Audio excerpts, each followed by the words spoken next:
Hi students, in this video we are going to concentrate on 8051 microcontrollers memory space, or we can call it as 8051 microcontrollers memory organization. So without any further delay, let's get started. நாம் ஏற்கனவே ஆர்கிடெக்சரில் பார்த்துருக்கோம் 8051 micro கண்ட்ரோலரில் ஆன்சிப் memory அவைலபிளாக இருக்கும்னு சொல்லியிருந்தோம். So அப்போ ஆன்சிப் memory என்னென்ன அப்படின்னு பார்த்தோம்னா, ஒன்று we will be calling it as an EEPROM. ஒன்று EEPROM ஆனது நமக்கு அவைலபிளாக இருக்கும். அகெயின் RAM ஆனது நமக்கு அவைலபிளாக இருக்கும். ஸோ EEPROM அப்படின்றது என்னென்னா ரீட் ஒன்லி மெமரி அப்படின்னு சொல்கிறோம். இதில் ப்ரோக்ராம் மெமரி அப்படின்னு நம்ம இதுக்கு ஒரு பேரும் சொல்கிறோம். இந்த ப்ரோக்ராம் மெமரினா என்ன அர்த்தம்?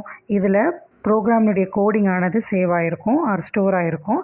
அதை எடுத்து நம்மளால் read operation, that is access மட்டும்தான் பண்ணிக்க முடியும். இதே RAM பொறுத்த வரைக்கும் நம்ம என்ன சொல்கிறோன்னா டேட்டா மெமரி அப்படின்னு சொல்கிறோம். ஸோ அப்போது இதில் டேட்டாவை நம்மளால் ரீடும் பண்ண முடியும், ரைட்டும் பண்ண முடியும். So read and right operation ரெண்டுமே இதில் பெர்ஃபார்ம் பண்ண முடியும். ஸோ இதை பற்றி இன்னும் நம்ம டீட்டெயிலாக பார்க்கலாம். என்னென்னா, இந்த EEPROM பொறுத்த வரைக்கும் பார்த்திங்கன்னா மைக்ரோ கண்ட்ரோலரில் 4K அவைலபிளாக இருக்கும். இன்கேஸ் அந்த மெமரி ஸ்பேஸ் பத்தலை அப்படின்னா நம்ம என்ன பண்ணுறோம், எக்ஸ்டர்னல் மெமரியை நம்ம ஆட் பண்ணிக்கிறோம். ஸோ அதனால் இந்த EEPROM-ஐ ஃபர்தராக நம்ம எப்படி கிளாஸிஃபை பண்ணுறோம் அப்படின்னு பார்த்தீங்கன்னா, internal memory and external memory classify பண்ணுறோம். இதே எக்ஸ்ப்ளனேஷன் தான் ரேமுக்கும் பொருந்தும். ஸோ அப்போ 128 bytes RAM ஆனது நமக்கு அவைலபிளாக இருக்குது. அந்த ஸ்பேஸ் பத்தலைன்னா நம்ம என்ன பண்ணுறோம், எக்ஸ்டர்னல் மெமரியை ஆட் பண்ணுறோம். ஸோ அதனால் it is classified into internal RAM and external RAM. இது பற்றின டீட்டெயில்ஸை இன்னும் நம்ம கொஞ்சம் பார்க்கலாம். ஃபஸ்ட்டு நாம் ப்ரோக்ராம் மெமரியான ரோம் பற்றி பார்க்கலாம், ஆர் EEPROM பற்றி பார்க்கலாம். ஸோ நம்ம ஏற்கனவே சொல்லியிருந்தோம், இந்த ப்ரோக்ராம் மெமரி பொறுத்த வரைக்கும் மைக்ரோ கண்ட்ரோலர் ஐசிக்குள்ளேயே இன்டர்னலாகவே அவைலபிளாக இருக்குது. ஸோ அந்த மெமரியை தான் நம்ம இன்டர்னல் மெமரின்னு சொல்கிறோம். இதனுடைய அளவு எவ்வளோ அப்படின்னு பார்த்தீங்கன்னா 4K, தட் இஸ் 4 கிலோபைட்ஸ் ஆனது இதனுடைய அளவு. ஸோ இப்போ இங்கே இருக்கக்கூடிய மெமரி ஸ்பேஸ் நமக்கு பத்தலை அப்படின்னு வச்சுக்கலாம். அப்போ நம்ம என்ன பண்ணுறோம், எக்ஸ்டர்னல் மெமரி ஐசியை எல்லாம் ஆட் பண்ணுறோம். ஸோ அப்போ எக்ஸ்டர்னலாக நம்ம எவ்வளோ ஆட் பண்ணலாம் அப்படின்னு பார்த்தீங்கன்னா, எக்ஸ்டர்னல் மெமரி அப்படின்னு நம்ம சொல்லும்போது 64 KB எக்ஸ்டர்னல் EEPROM-ஐ நாம் ஆட் பண்ணிக்கலாம். இப்போ இதில் தான் நமக்கு ஒரு முக்கியமான லாஜிக்கே இருக்குது. என்ன அப்படின்னா, நம்ம பின் டயக்ராம் ரெப்ரசன்டேஷன் பார்க்கும்போது அதில் EA அப்படின்ற ஒரு பின் ஆனது நம்ம பார்த்தோம், which is nothing but external access pin அப்படின்னு பார்த்தோம். இந்த எக்ஸ்டர்னல் ஆக்சஸ் பின்னை நாம் லோக்கல்ஸ் கொடுத்து ஆக்டிவேட் பண்ணால் தான் நம்மளால் எக்ஸ்டர்னல் மெமரியை ஆக்சஸ் பண்ண முடியும், யூஸ் பண்ணிக்க முடியும் அப்படின்ற ஒரு லாஜிக்கை நம்ம பார்த்தோம். ஸோ அப்போ நம்ம மைக்ரோ கண்ட்ரோலரோட இன்டர்னல் ஸ்பேஸ் பத்தாத போது இந்த எக்ஸ்டர்னல் மெமரியை நம்ம ஆட் பண்ணும்போது இந்த EA பின்னை நாம் ஆக்டிவேட் பண்ணிடணும். சரி, இப்போ இந்த EA பின்னை நம்ம ஆக்டிவேட் பண்ணிட்டோன்னா இங்கே மெமரி ஸ்பேஸ் ஆனது எப்படி ஆட் ஆகும் அப்படின்னு பார்த்தீங்கன்னா, இது EA பின் ஆக்டிவேட் ஆன பிறகு இந்த இன்டர்னல் மெமரி இருக்கு இல்லையா, இந்த இன்டர்னல் மெமரியோட 4 KB அப்படியே எக்ஸ்டர்னல் மெமரிக்கு ஆட் ஆகிடும். அதாவது எப்படி ஆட் ஆகும் அப்படின்னு பார்த்தீங்கன்னா, நம்மளோட எக்ஸ்டர்னல் மெமரி நம்ம 60K ஆட் பண்ணுவோம். அதோட இந்த இன்டர்னல் மெமரி இருக்குது பாருங்கள், இந்த 4K இன்டர்னல் மெமரியும் நமக்கு ஆடப் ஆகி அது என்னவா மாறிடும் அப்படின்னு பார்த்தீங்கன்னா 64K எக்ஸ்டர்னல் மெமரியாக நமக்கு மாறிடும். இப்போ நான் சொன்ன லாஜிக் உங்களுக்கு புரிஞ்சிருக்கும்னு நினைக்கிறேன். இந்த இன்டர்னல் மெமரியானது நம்மளோட EA பின் ஆக்டிவேட் ஆனதுக்கப்புறம் நம்ம என்ன பண்ணுறோம், இது அப்படியே ஒரு எக்ஸ்டர்னல் மெமரியான 64 KB மெமரியாக மாறிடும். இப்போ நாம் டேட்டா மெமரி பார்க்கலாம், அதாவது RAM பற்றி பார்க்கலாம். நமக்கு தெரியும் இன்டர்னல் RAMனுடைய அளவு 128 bytes ஆனது அவைலபிளாக இருக்கும் அப்படின்னு சொல்லியிருக்கோம் சிப்புக்குள்ளே. ஸோ எக்ஸ்டர்னல் மெமரி நம்ம ஆட் பண்ணணும் அப்படின்னா இதுலேயும் பார்த்திங்கன்னா 64K எக்ஸ்டர்னல் மெமரி நம்ம ஆட் பண்ணிக்கலாம். இதில் இன்னும் ஒரு ஆடட் பாயிண்ட் என்ன அப்படின்னா, எப்போவுமே இந்த இன்டர்னல் RAM நம்ம இந்த மாதிரி ஸ்பெசிஃபை பண்ணியிருக்கோம் பார்த்தீங்களா, இந்த இன்டர்னல் RAM நம்ம ஸ்பெசிஃபை பண்ணும்போது 128 bytes அப்படின்னு ரெப்ரசன்ட் பண்ணிடுவோம். அதுக்கப்புறம் அதுக்கு மேலே இருக்கக்கூடிய ஸ்பேஸையும் நம்ம மென்ஷன் பண்ணுவோம் ஆர் ரெஜிஸ்டர்ஸையும் மென்ஷன் பண்ணுவோம். They are called as a special function registers. ஆர்கிடெக்சரில் நம்ம பார்க்கும்போது ஸ்பெஷல் ஃபங்க்ஷன் ரெஜிஸ்டர்ஸ்லாம் என்னென்ன இருக்கும் அப்படின்னு பார்த்துருக்கோம். அதே மாதிரி அதோட லொக்கேஷன் 80லேருந்து FF வரைக்கும் அவைலபிளாக இருக்கும் அப்படின்றதையும் நம்ம பார்த்துருக்கோம். ஸோ அதனால் நம்ம இன்டர்னல் மெமரி ஸ்பேஸ் அப்படின்னு நம்ம மென்ஷன் பண்ணும்போது கீழே இருக்கக்கூடிய செக்மெண்ட் நம்மளோட இன்டர்னல் ரேமை குறிக்கும். மேலே இருக்கக்கூடிய another 128 bytes ஆனது நம்மளுடைய ஸ்பெஷல் ஃபங்க்ஷன் ரெஜிஸ்டர்ஸை குறிக்கும். ஸோ பேசிக்காக இதோட ரெப்ரசன்டேஷன் ஆனது இப்படி தான் இருக்கும். ஸோ இதில் எக்ஸ்டர்னல் மெமரி பார்த்திங்கன்னா அப்படியே நம்ம 64 KB யூஸ் பண்ணிக்கலாம். இதில் எந்த விதமான ஷேரிங் எதுவுமே கிடையாது. இப்போ நாம் இன்டர்னல் ரேம் ஸ்ட்ரக்சரை டீட்டெயிலாக பார்க்கலாம். ஸோ இதுவே வந்துட்டு ஒரு கொஷினாக நம்மளுடைய யூனிவர்சிட்டியில் கேட்கறதுக்கான வாய்ப்பு இருக்குது. Explain the internal RAM architecture of 8051 micro controller அப்படின்னு கூட கேட்பாங்க. அப்படி கேட்கும்போது இந்த எக்ஸ்ப்ளனேஷனை தான் நீங்கள் எழுதணும். ஓகே, அகெயின் நம்ம ரீகலெக்ட் பண்ணிடலாம். அதாவது மேலே இருக்கக்கூடியது நம்மளோட ஸ்பெஷல் ஃபங்க்ஷன் ரெஜிஸ்டர், கீழே இருக்கிறது நம்மளுடைய ரேம் லொக்கேஷன். ஃபர்தராக நம்ம என்ன சொல்லியிருக்கோம், அந்த ஸ்பெஷல் ஃபங்க்ஷன் ரெஜிஸ்டர்ஸில் 128 bytes அலோகேஷன் ஆனது இருக்கும். அதே மாதிரி நம்மளுடைய ரேம் லொக்கேஷனுக்கு ஒரு 128 ஸ்பேஸ் அலோகேஷன் இருக்கும். இது ரெண்டையும் ஆடப் ஆகி தான் நம்ம என்ன சொல்கிறோம் அப்படின்னா 256 bytes அப்படின்னு சொல்லி நம்ம சொல்கிறோம். அட் தி சேம் டைம் இதோட அட்ரஸ் பார்த்திங்கன்னா நம்மளுடைய ரேம் வந்து ஃப்ரம் 00 to 7F வரைக்கும் 128 bytesனுடைய அட்ரஸ் வந்து நம்ம மென்ஷன் பண்ணுறோம் in terms of hexadecimal number. அதே மாதிரி இந்த special function registers from 80 to FF. So இந்த ஸ்பெஷல் ஃபங்க்ஷன் ரெஜிஸ்டர்ஸில் என்னென்ன ரெஜிஸ்டர்ஸ் இருக்கும் அப்படின்னு ஆல்ரெடி நம்ம ஆர்கிடெக்சரில் பார்த்துட்டோம். ஒரு சின்ன ரீகேப் மாதிரி பார்த்துடலாம். ஸோ இது வந்து நம்மளோட ஜென்ரல் ரெப்ரசன்டேஷன். இதை பேஸ் பண்ணி பார்த்தீங்க அப்படின்னா நம்மளுடைய ஒரு ரெஜிஸ்டர்ஸும் அதோட இன்டர்னல் அட்ரஸும் நம்ம ஏற்கனவே எதில் பார்த்துருக்கோம், ஆர்கிடெக்சர் டயக்ராமில் வந்து நம்ம பார்த்துருக்கோம். ஓகே, ஸோ அதை தான் நம்ம இங்கே ரீகலெக்ட் பண்ணியிருக்கோம். ஸோ நம்மளுடைய போர்ட்டை ரெப்ரசன்ட் பண்ணியிருப்போம். அட் தி சேம் டைம் வந்து நம்மளுடைய A ரெஜிஸ்டர், D ரெஜிஸ்டர், அதுக்கப்புறம் PSW, DPTR இது எல்லாமே நம்ம மென்ஷன் பண்ணியிருப்போம். ஸோ இதுதான் நம்ம சொல்லியிருந்தோம், ஃப்ரம் 80 to FFக்குள்ளே இருக்கக்கூடிய மெமரி லொக்கேஷனில் இந்த ரெஜிஸ்டர்ஸ் எல்லாமே அகாமடேட் ஆகுது. So they are called as a special function registers. இப்போ நாம் ஸ்பெஷல் ஃபங்க்ஷன் ரெஜிஸ்டர்ஸ்க்கு கீழே அவைலபிளாக இருக்கிறது என்ன, நம்மளுடைய ரேம் ஸ்பேஸ் 128 bytes. இந்த 128 byte தான் இப்போ நம்ம பார்க்க போகிறோம். ஸோ இந்த 128 byteனுடைய அட்ரஸ் நம்ம ஏற்கனவே சொல்லியிருந்தோம். மைக்ரோ கண்ட்ரோலரில் அட்ரஸ் வந்து கீழேருந்து தான் எழுதணும். So from bottom to top தான் நீங்கள் எழுதணும். ப்ராசஸரில் நம்ம மேலேருந்து அட்ரஸ் மென்ஷன் பண்ணியிருப்போம். அதுவும் எல்லாமே 16-bit அட்ரஸாக மென்ஷன் பண்ணியிருப்போம்.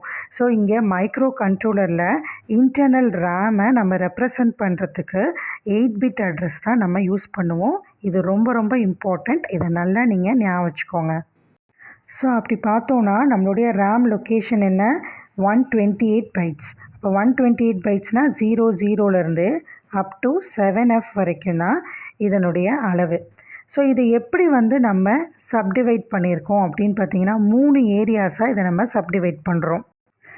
அதில் ஃபர்ஸ்ட் ஏரியா என்ன அப்படின்னு பார்த்தீங்கன்னா 32 bytes. 32 bytes அப்படின்றது என்ன, கீழேருந்து நம்ம இந்த அளவு அப்படின்றத நம்மளோட 32 bytes.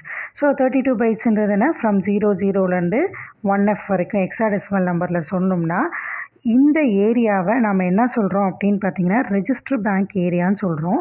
இந்த ஏரியாவை தான் நாம் ஸ்டாக்காகவும் யூஸ் பண்ணிக்கிறோம். ஏன்னா 07லேருந்து தான் நம்ம ஸ்டாக்காக அசைன் பண்ணிப்போம் டிஃபால்ட்டாகவே நம்மளுடைய மைக்ரோ கண்ட்ரோலரில் அப்படின்றத நம்ம பார்த்தோம் இல்லையா. ஸோ இந்த ஏரியாவை தான் நம்ம ஸ்டாக்காகவும் அசைன் பண்ணிக்கிறோம். ஸோ இந்த கீழே இருக்கக்கூடிய 32 bytesஸை தான் நம்ம என்ன சொல்கிறோம் அப்படின்னா ரெஜிஸ்டர் பேங்க் ஏரியா அப்படின்னு சொல்கிறோம். இந்த ரெஜிஸ்டர் பேங்க் ஏரியாவை இன்னும் நம்ம 4ஆக டிவைட் பண்ணிக்கலாம். அது எப்படி டிவைட் பண்ணுறோம் அப்படின்னா bank 0, bank 1, bank 2 and bank 3. இந்த ஒரு பேங்க்ஸ்லேயும் 8 ரெஜிஸ்டர்ஸ் ஆனது அவைலபிளாக இருக்கும். நெக்ஸ்ட் ஏரியா என்ன அப்படின்னு பார்த்தீங்கன்னா which is the bit addressable area அப்படின்னு சொல்கிறோம். இதோட அளவு எவ்வளோ, 16 bytes இதனுடைய அளவு. இப்போ இதோட லொக்கேஷன் என்ன, பைட்ஸில் நம்ம சொல்லும்போது 20லேருந்து 2F வரைக்கும். ஸோ 20லேருந்து 2F வரைக்கும் இதனுடைய அளவு விச் இஸ் 16 பைட்ஸ் அப்படின்னு சொல்கிறோம். ஸோ இதுலேயும் நம்ம என்ன பண்ணலாம்னா read and right operation perform பண்ணிக்கலாம். பிட் பை பிட் வந்து நம்ம ஆக்சஸும் பண்ணிக்கலாம். ஸோ லாஸ்ட்டாக நம்ம சொல்லக்கூடிய ஏரியா என்ன அப்படின்னு பார்த்தீங்கன்னா which is scratch pad area are general purpose ஏரியான்னு சொல்கிறோம். ஸோ இதோட அளவு எவ்வளோ அப்படின்னா 80 பைட்ஸ். இதை எக்ஸாடெசிமலில் நம்ம இதோட அட்ரஸை மென்ஷன் பண்ணோன்னா ஃப்ரம் 30 to 7F. இந்த ஏரியாவை நம்ம என்ன வேணாலும் யூஸ் பண்ணிக்கலாம். That is read and write ஆப்ரேஷனுக்கு எப்போ வேணாலும் எப்படி வேணாலும் இது யூஸ் பண்ணிக்கலாம். இது ஸ்டாக்காக கூட நம்ம இந்த ஏரியாவை நம்ம யூஸ் பண்ணிக்கலாம். இப்போ நாம் இன்டர்னல் ரேம் ஸ்ட்ரக்சரில் இருக்கக்கூடிய இந்த ஒவ்வொரு ஏரியாவையும் கொஞ்சம் டீட்டெயிலாக பார்க்கலாம். கீழேருந்து தான் நம்ம மேலே வந்துட்டு எக்ஸ்ப்ளனேஷனை கொடுக்க போகிறோம். அப்படி பார்த்தோம்னா the first area is register bank area. இந்த ரெஜிஸ்டர் பேங்க் ஏரியானுடைய அளவு எவ்வளோ சொல்லியிருந்தோம்? நம்ம 32 பைட்ஸ் அப்படின்னு நம்ம சொல்லியிருந்தோம். ஸோ இந்த ரெஜிஸ்டர் பேங்க் ஏரியா பொறுத்த வரைக்கும் பார்த்திங்கன்னா இதில் 4 பேங்க்ஸ் ஆனது அவைலபிளாக இருக்குது. என்னென்ன? Bank 0, 1, 2 and 3. ஸோ இந்த 4 பேங்க்ஸ்லேயும் நமக்கு என்ன அவைலபிளாக இருக்குது? 8 ரெஜிஸ்டர்ஸ் ஆனது அவைலபிளாக இருக்குது. 8 பிட் ரெஜிஸ்டர்ஸ் ஆனது அவைலபிளாக இருக்குது. அப்படி நம்ம போட்டோம்னா 4 into 8 which is equal to 32 bytes அப்படின்னு இதோட அளவு கிடச்சிருது பாருங்கள். So it has or it accommodates 8 bit registers in each banks. அப்படி நம்ம பார்த்தோன்னா இதோட இன்டர்னல் ஸ்ட்ரக்சர் எப்படி இருக்கும் அப்படின்னா பேங்க் 0 அப்படின்றது நான் சொல்லியிருந்தேன் இல்லையா, 8 பிட் ரெஜிஸ்டர்ஸ் ஆனது அவைலபிளாக இருக்கும். R0 வந்து ஒரு 8 பிட் ரெஜிஸ்டர், R1 வந்து ஒரு 8 பிட் ரெஜிஸ்டர். ஸோ இந்த மாதிரி ஒரு பேங்க்குக்கும் பார்த்திங்கன்னா யூ ஹாவ் 8 பிட் ரெஜிஸ்டர்ஸ் 8 அவைலபிளாக இருக்கும். சரி, இந்த 8 பிட் ரெஜிஸ்டர்ஸ் நமக்கு 8 அவைலபிளாக இருக்கு இல்லையா, இதை நான் எந்த பேங்க்கை நான் யூஸ் பண்ணணும் அப்படின்றத நான் செலக்ட் பண்ணுறதுக்கு தான் நம்ம ப்ரோக்ராம் ஸ்டேட்டஸ் வேர்டுக்கு போகிறோம். ஸோ இது வந்து உங்களுக்கு ஞாபகம் இருக்கும்னு நினைக்கிறேன். இந்த ஃப்ளாக் ரெஜிஸ்டர்ஸ் அப்படின்னு சொல்லியிருந்தோம். ஸோ இந்த ப்ரோக்ராம் ஸ்டேட்டஸ் வேர்டில் இந்த 2 பிட்ஸ் ஆனது அவைலபிளாக இருக்குது பாருங்கள். நம்ம ஆர்கிடெக்சரில் ஏற்கனவே பார்த்தோம். ரெஜிஸ்டர் செலக்ட் பிட்ஸ் அப்படின்னு சொல்லியிருந்தோம். அதில் பேங்க் செலெக்ஷன் பிட்ஸ் அப்படின்னு சொல்லியிருந்தோம். அப்போ இது 0 அப்படின்னு செலக்ட் பண்ணியிருந்தோம்னா பேங்க் 0 செலக்ட் ஆகிடும். 01 அப்படின்னா பேங்க் 1 செலக்ட் ஆகும். 10 அப்படின்னா பேங்க் 2 ஆனது நமக்கு செலக்ட் ஆகும். இதே வந்து 11 அப்படின்னு நம்ம போட்டோம்னா பேங்க் 3 ஆனது நமக்கு செலக்ட் ஆகிடும். ஸோ ஃபர்தராக நம்ம என்ன மென்ஷன் பண்ணியிருந்தோம்? இந்த 4 பேங்க்ஸும் சேர்ந்தது தான் ரெஜிஸ்டர்ட் பேங்க் ஏரியா அப்படின்னு நம்ம சொல்லியிருந்தோம். ஸோ அப்போ இது பேங்க் 0, அடுத்தது இது பேங்க் 1, இது பேங்க் 2 அண்ட் பேங்க் 3. அப்போ பார்த்தீங்கன்னா நமக்கு இந்த 32 பைட்ஸ் அப்படின்ற அளவானது நமக்கு கிடச்சிரும். இந்த ஒவ்வொரு பேங்க்குக்கும் செப்பரேட் அட்ரஸ் ஆனது அலோகேட் ஆகிருக்கு அப்படின்னு சொன்னோம்ல, ஃப்ரம் 00 to 07, அதாவது பேங்க் 0க்கு. ஸோ அது எப்படி அலோகேட் ஆகும் அப்படின்னு பார்த்தீங்கன்னா இந்த ஒரு ரெஜிஸ்டருக்கும் இந்த அட்ரஸ் ஆனது அலோகேட் ஆகும். அப்படி பார்த்தோம்னா R0க்கு 00 அப்படின்றது address, R1 ரெஜிஸ்டருக்கு 1, R2க்கு 2, another one is 3, 4, 5, then R6க்கு 6, R7க்கு 7. அப்போ 0 to 7 வரைக்கும் பாருங்கள் பேங்க் 0 அகாமடேட் பண்ணுது. சிமிலர்லி பேங்க் 1, பேங்க் 1க்கு பார்த்தீங்கன்னா 07ல் முடிஞ்சதுக்கப்புறம் அடுத்தது என்ன 08லேருந்து ஸ்டார்ட் ஆகுது. ஸோ 08லேருந்து 0F வரைக்கும் பார்த்திங்கன்னா இதோட அட்ரஸ் ஆனது நமக்கு அலோகேட் ஆகுது. So next bank 2. ஸோ இது 0Fல முடிஞ்சிச்சா, அடுத்தது 10லேருந்து அலோகேட் ஆகும். So 12, 13, 14, 15, 16 and 17. ஸோ இது வந்து பேங்க் 2வை ரெப்ரசன்ட் பண்ணுது. ஸோ அடுத்தது பார்த்திங்கன்னா பேங்க் 3, லாஸ்ட் பேங்க், அதோட அட்ரஸ் வந்து எங்கேருந்து ஸ்டார்ட் ஆகுது? ஃப்ரம் 18லேருந்து 1F வரைக்கும்.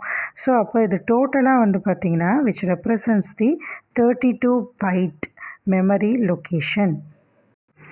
இப்போ நாம் இன்டர்னல் ரேம் ஆர்கிடெக்சரில் இருக்கக்கூடிய செகண்ட் ஏரியா பார்க்குறோம், which is the bit addressable area or byte addressable area. இதை வந்து பிட் வைஸும் நம்ம ஆக்சஸ் பண்ணிக்கலாம், இல்லைன்னா பைட் அட்ரஸ் வச்சும் நம்ம இதை ஆக்சஸ் பண்ணிக்கலாம். ஸோ அப்போ இந்த பிட் அட்ரஸபிள் ஏரியா பொறுத்த வரைக்கும் பார்த்திங்கன்னா இதுக்கு வந்துட்டு நாம் 128 பிட்ஸ் ஆனது அவைலபிளாக இருக்கும் இதில். ஓகே.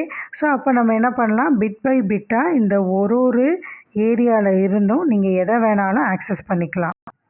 இந்த பிட் அட்ரஸபிள் ஏரியா பொறுத்த வரைக்கும் பார்த்தீங்க அப்படின்னா, இது பிட் அட்ரஸ்லேயும் ரெப்ரசன்ட் பண்ணியிருப்பாங்க, பைட் அட்ரஸ்லேயும் ரெப்ரசன்ட் பண்ணியிருப்பாங்க.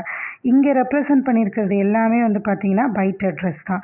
So which is nothing but 20லேருந்து 2F வரைக்கும். ஏன்னா இந்த ரெஜிஸ்டர் பேங்க் ஏரியா 1Fோட நமக்கு கம்ப்ளீட் ஆகுது. ஸோ அடுத்தது என்ன 20. ஸோ 20லேருந்து 2F வரைக்கும் இதை கவுண்ட் பண்ணிங்கன்னா உங்களுக்கே தெரியும் 16 பைட்ஸ் வந்து இதனுடைய அளவாக நமக்கு இருக்கும். ஓகே. இது வந்து பைட்ஸ் லெவலில் நம்ம சொல்லணும்னா இந்த மாதிரி சொல்லிக்கலாம். அப்போ பிட்ஸ் நீங்கள் கவுண்ட் பண்ணிங்கன்னு வச்சுக்கோங்களேன், அப்போ இது எவ்வளோ வரும், ஃப்ரம் 00லேருந்து இங்கே 7F வரைக்கும் நமக்கு முடியுது. ஸோ அப்போ டோட்டலாக யூ ஹாவ் 128 பிட்ஸ் ஆனது அவைலபிளாக இருக்குது. ஃபார் எக்ஸாம்பிள் இந்த பிட் ஆக்சஸ் ஆனது எப்படி நடக்குது அப்படின்றத நம்ம பார்க்கலாம். So set B 42H. So set B அப்படின்றது நம்மளோட மைக்ரோ கண்ட்ரோலர் இருக்கக்கூடிய இன்ஸ்ட்ரக்ஷன்.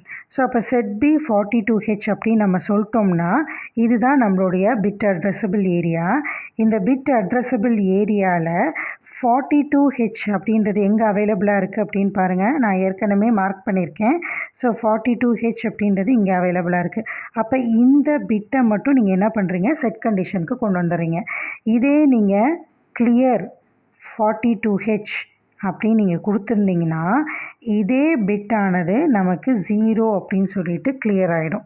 ஸோ அப்போ இந்த மாதிரியான 1 பைட் இன்ஸ்ட்ரக்ஷன்ஸ் நம்ம யூஸ் பண்ணுறதன் மூலமாக ஆர் சிங்கிள் பைட் இன்ஸ்ட்ரக்ஷன்ஸ் நம்ம யூஸ் பண்ணுறதன் மூலமாக உங்களால் என்ன பண்ண முடியும் அப்படின்னா இந்த பிட் அட்ரஸபிள் ஏரியாவை ஆக்சஸ் பண்ண முடியும்.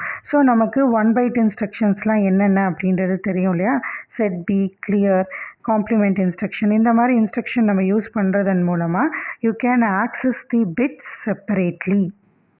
இப்போ நம்ம பார்த்தது பிட் ரெப்ரசன்டேஷனில் பார்த்தோம். இதே பைட் லெவலில் நம்ம ரெப்ரசன்ட் பண்ணோன்னா எப்படி ரெப்ரசன்ட் பண்ணுறோன்னு பாருங்கள். இந்த 42H இருக்கு இல்லையா, இந்த 42H அப்படின்ற இந்த பிட்டை நம்ம செட்டோட ரீசெட்டோ பண்ணுறோன்னு வச்சுக்கோங்க.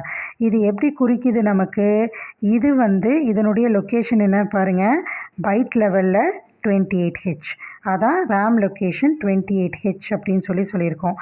அட் தி சேம் டைம் இதோட ரெப்ரசன்டேஷன் இது வந்து எத்தனாவது பிட் அப்படின்றத ரெப்ரசன்ட் பண்ணும் இல்லையா, இது D0ன்னு வச்சுக்கோங்க, இது D1 வச்சுக்கோங்க, இது D3 பிட் அப்படின்னு வச்சுக்கோங்க. அப்போ D3 bit of RAM location represents the 28H byte address. So next இதில் இருக்கக்கூடிய லாஸ்ட் ஏரியா என்ன அப்படின்னா நம்மளோட general purpose area are scratch pad ஏரியான்னு சொல்கிறோம். ஸோ இதோட அளவு என்ன வரும் அப்படின்னு பார்த்தீங்கன்னா ஃப்ரம் 30 to 7F வரைக்கும். So which represents the 80 bytes. So இது வந்து நம்ம எல்லா ப்ராசஸ்க்குமே டேட்டா வந்து ரீட் பண்ணுறதுக்கு, ரைட் பண்ணுறதுக்கு எல்லாத்துக்குமே நம்ம டெம்ப்ரரியாக எப்படி வேணாலும் இதை நம்ம யூஸ் பண்ணிக்கலாம். ஈவன் ஸ்டாக்காக கூட இதை நம்ம யூஸ் பண்ணிக்கலாம் ப்ரோக்ராம் பண்ணி. ஓகே. ஸோ இப்போ இது டோட்டலாக நம்ம என்ன சொல்லியிருக்கோம், நம்மளுடைய ரேம் வந்து 128 பைட்ஸ் இன்டர்னல் ரேம் அப்படின்னு சொல்லியிருக்கோம். ஸோ அது எப்படி 128 பைட்ஸ் அப்படின்னு பார்த்தோம்னா இந்த ஜென்ரல் பர்பஸ் ஏரியா எவ்வளோ வருது, 80 பைட்ஸ் வருது. அதுக்கப்புறம் இந்த பிட் அட்ரஸபிள் ஏரியா எவ்வளோ வருது, 16 பைட்ஸ் வருது. அட் தி சேம் டைம் இந்த ரெஜிஸ்டர் பேங்க் ஏரியா எவ்வளோ வருதுன்னு பாருங்கள், 32 பைட்ஸ் வருது.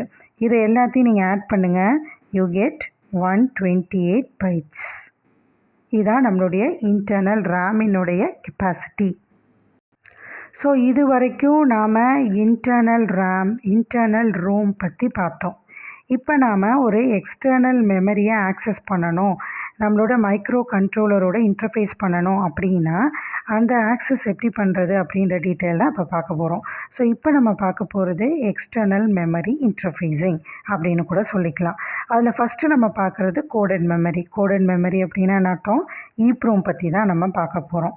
ஓகே. ஸோ நம்ம ஏற்கனவே பார்த்த அந்த லாஜிக்கை நம்ம ரீகலெக்ட் பண்ணிக்கலாம். ஸோ ப்ரோக்ராம் மெமரி பொறுத்த வரைக்கும் பார்த்திங்கன்னா இதை EEPROM அப்படின்னு நம்ம சொல்கிறோம். ஸோ ப்ரோக்ராம் கோடிங் எல்லாமே அதில் தான் சேவ் ஆகிருக்கும். ஸோ இன்டர்னல் வந்து நமக்கு 4 KB அப்படின்றது தெரியும். ஆனால் எக்ஸ்டர்னல் மெமரி நம்ம ஆட் பண்ணும்போது இந்த இன்டர்னல் மெமரி என்னவா மாறிடும், நமக்கு எக்ஸ்டர்னல் மெமரியாக கன்வெர்ட் ஆகிடும். அப்போ எக்ஸ்டர்னலில் இருக்கக்கூடிய ஒரு 4 KBயும் அதே மாதிரி வந்து பார்த்திங்கன்னா நம்மளுடைய 60 கேபி எக்ஸ்டர்னலாக நம்ம ஆட் பண்ணுறோம் இல்லையா, இது ரெண்டும் சேர்ந்து வந்து என்ன ஆகிடும், நமக்கு 64 கேபி அளவு அப்படின்னு சொல்லிட்டு நமக்கு காமிச்சிரும். ஸோ இதெல்லாம் நம்ம எதை வச்சு ஆக்சஸ் பண்ணுறோம் அப்படின்னு பார்த்தீங்கன்னா, இந்த இஏ பின் மூலமாக தான் நம்ம ஆக்சஸ் பண்ணுறோம். ஸோ அப்போ நம்மளுடைய பின் டயக்ராமில் இந்த பின் ஆனது அவைலபிளாக இருக்குது பாருங்கள். ஸோ இந்த இஏ பின், ஸோ பின் நம்பர் 31, இந்த பின் நம்பர் 31 நம்ம ஆக்சஸ் பண்ணுறோம். ஸோ இதை நம்ம ஆக்சஸ் பண்ணுறதுனால ஆக்டிவேட் பண்ணுறனால தான் நமக்கு என்ன ஆகுதுன்னு பார்த்திங்கன்னா, இந்த இன்டர்னல் மெமரி எக்ஸ்டர்னல் 4 கேபியாக மாறி 64 கேபி எக்ஸ்டர்னல் மெமரியாக நமக்கு ஆக்டிவேட் ஆகுது. இதை நீங்கள் ஃபஸ்ட்டு பாயிண்ட்டாக ஞாபகம் வச்சுக்கோங்க. அதுக்கப்புறம் நம்ம என்ன பண்ணணும், இதை எக்ஸ்டர்னல் மெமரியாக நம்ம ஆக்சஸ் பண்ண வைக்கணும்னா நம்ம இஏ பின்னுக்கு 0 கொடுக்கணும். அதாவது இஏ பின்னை கிரவுண்ட் பண்ணணும். பாருங்கள், இந்த எக்ஸ்டர்னல் மெமரியாக நம்ம ஆக்சஸ் பண்ண வைக்கிறதுக்கு, இந்த 64 கேபியை ஆக்சஸ் பண்ண வைக்கிறதுக்கு இஏ பின்னை நம்ம கிரவுண்ட் பண்ணிட்டோம். இப்போ அந்த 4 கேபி இன்டர்னல் மெமரி எக்ஸ்டர்னல் மெமரியாக நமக்கு மாறிடுச்சு. அதுக்கப்புறம் நம்மளோட பின் டயக்ராமில் நம்ம போர்ட் பின்ஸ் பற்றி எல்லாமே நம்ம பார்த்துருந்தோம். எக்ஸ்டர்னல் மெமரியை நமக்கு ஆக்சஸ் பண்ணுறதுக்கு நமக்கு அட்ரஸ் பஸ் வேணும், டேட்டா பஸ் வேணும். ஸோ அப்போ அட்ரஸ் பஸ் எங்கே அவைலபிளாக இருக்குது நமக்கு தெரியும். மல்டிப்ளெக்ஸ்டு அட்ரஸ் பஸ் வந்து P0 அப்படின்ற போர்ட் மூலமாக நம்ம யூஸ் பண்ணிப்போம்னு சொல்லியிருந்தோம். அதே மாதிரி P2 போர்ட் மூலமாக நம்ம யூஸ் பண்ணிப்போம். இது வந்து லோவர் ஆர்டர் அட்ரஸ், இது வந்து ஹையர் ஆர்டர் அட்ரஸ். ஸோ அப்படி பார்த்திங்கன்னா இந்த P0 பின்னோட நம்ம கனெக்ட் பண்ணியிருக்கோம் பாருங்கள். இதே மாதிரி P2 போர்ட்டோட நம்ம ஹையர் ஆர்டர் அட்ரஸை கனெக்ட் பண்ணியிருக்கோம். ஒன்ஸ் அகெயின் நம்ம என்ன பண்ணுறோம், இந்த அட்ரஸ் அண்ட் டேட்டா பஸ்ஸை நம்ம பிரிக்கிறதுக்கு என்ன பண்ணணும், ஏஎல்இயை ஆக்சஸ் பண்ணணும். ஸோ அப்போ நம்மளோட பின் டயக்ராமில் நம்மளுடைய பின் இருக்குது பாருங்கள், ஏஎல்இ 30. ஸோ அந்த பின்னை நம்ம ஆக்சஸ் பண்ணுறதன் மூலமாக ஏஎல்இயை நீங்கள் லாட்ச் பண்ணிங்கன்னா அது அட்ரஸ் பஸ்ஸாக யூஸ் ஆகும். இதே ஏஎல்இயை வந்து நீங்கள் டீஆக்டிவேட் பண்ணிட்டீங்கன்னா which acts as a data bus அப்படின்றது நமக்கு தெரியும். ஸோ அந்த கான்செப்ட் வச்சு பாருங்கள், இப்போ ஏஎல்இயை நம்ம லாட்ச் பண்ணிட்டோம் அப்படின்னா அட்ரஸ் பஸ்ஸாக நமக்கு செயல்படுது. இதே நான் ஏஎல்இயை வந்து நான் டீஆக்டிவேட் பண்ணிட்டேன், எதுவுமே பண்ணாமல் இருக்கேன், 0லே வச்சுருக்கேன் அப்படின்னா அப்போ இது வந்து டேட்டா பஸ்ஸாக வந்து நமக்கு யூஸ் ஆகிடும். லாஸ்ட் ஒன் என்ன அப்படின்னு பார்த்தீங்கன்னா PSEN, program store enable. So இப்போ ஸ்டோர் பண்ணியிருக்கிற ப்ரோக்ராமை அந்த மெமரி லொக்கேஷன்லேருந்து நம்ம எனேபிள் பண்ணணும், அந்த மெமரி ஐசிலேருந்து நம்ம எனேபிள் பண்ணோம்னா இந்த பின்னை தான் ஆக்டிவேட் பண்ணணும். ஸோ அப்போ இந்த பின் நமக்கு எங்கே அவைலபிளாக இருக்குது பாருங்கள், பின் நம்பர் 29 நமக்கு PSEN. அப்போ இதை ஆக்டிவேட் பண்ணுறதன் மூலமாக இதை லோ லாஜிக் கொடுத்து நம்ம ஆக்டிவேட் பண்ணிட்டோம்னா நம்மளுடைய EEPROM ஐசியில் இருக்கக்கூடிய அவுட்புட் எனேபிள் பின்னை ஆக்டிவேட் பண்ணி you can perform the read operation. இப்போ நம்ம கோடட் மெமரியை எப்படி நம்ம ஆக்சஸ் பண்ணோமோ அதே மாதிரி இப்போ நம்ம பார்க்குறது என்ன அப்படின்னு பார்த்தீங்கன்னா டேட்டா மெமரி. ஸோ அப்போ டேட்டா மெமரியும் நம்ம ஆக்சஸ் பண்ணுறதுக்கு சேம் லாஜிக் தான். இங்கே என்ன பண்ணணும், ரீட் அண்ட் ரைட் ஆப்ரேஷன் ரெண்டுமே பெர்ஃபார்ம் பண்ணணும். ஸோ அதனால இங்கே பார்த்தீங்க அப்படின்னு வச்சுக்கோங்க, நம்ம இன்டர்னல் மெமரி வந்து நமக்கு என்னன்னு தெரியும், 128 பைட்ஸ் அப்படின்றது தெரியும் RAM. At the same time special function ரெஜிஸ்டரோடு சேர்ந்துச்சுன்னா நமக்கு 256 பைட்ஸ் அப்படின்றதும் தெரியும். ஸோ இந்த இன்டர்னல் மெமரியை நம்ம எந்த வகையிலையும் டிஸ்டர்ப் பண்ண போகிறது கிடையாது. ரேம் பொறுத்த வரைக்கும் நம்ம எக்ஸ்டர்னலாகவே என்ன பண்ணிடலாம், 64 கேபி மெமரி ஸ்பேஸை வந்து நம்ம மைக்ரோ கண்ட்ரோலரோட இன்டர்ஃபேஸ் பண்ணிடலாம்.